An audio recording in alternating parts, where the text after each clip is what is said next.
Washington, the Republican-controlled U.S. Congress appeared all but certain to pass sweeping tax legislation this week after two Senate Republican holdouts agreed on Monday to support a tax overhaul backed by President Donald Trump. As the Republicans' self-imposed Friday voting deadline loomed, Senators Susan Collins and Mike Lee each said they had decided to back the legislation hammered out last week among Republicans from the Senate and House of Representatives. The first major overhaul of our tax code since 1986, this legislation will provide tax relief to working families, encourage the creation of jobs right here in America, and spur economic growth that will benefit all Americans, Collins said on the floor of the Senate while announcing her support. The Maine Republican had been undecided on the legislation. Lee had been similarly undecided until the Utah Republican tweeted earlier in the day that he would proudly vote for the bill. The House of Representatives, which is also expected to adopt the bill, was due to vote first at around 1:30 p.m. 18:30 GMT, on Tuesday, Republican aides said. The Senate vote is expected to follow either later on Tuesday or on Wednesday. We will get it on the president's desk for him to sign into law before Christmas, as we pledged, predicted No. 2 Senate Republican John Cornyn, who said the Senate would begin 10 hours of debate after receiving the House-approved measure.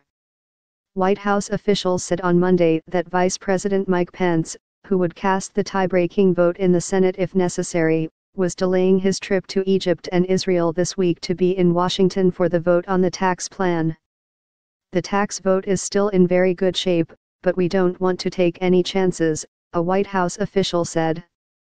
The package of tax cuts for businesses and individuals, if enacted, would overhaul the U.S. tax code for the first time in more than 30 years and give Republicans their first major legislative victory of Trump's presidency. Republicans, who believe they must act to preserve their House and Senate majorities in next year's congressional elections, insist the tax cuts will drive U.S. economic growth higher and create jobs. Democrats, who oppose it, describe the legislation as a giveaway to corporations and wealthy Americans that will add $1.5 trillion to the federal deficit over the next decade while raising taxes on some middle-class taxpayers. Overcoming challenges. Lawmakers in the House, where Republicans hold a 239 to 193 seat majority, are expected to approve the legislation largely along party lines. A smattering of no votes is likely from Republican fiscal hawks and lawmakers from New York, New Jersey, and California who oppose a provision that would scale back a popular deduction for state and local taxes.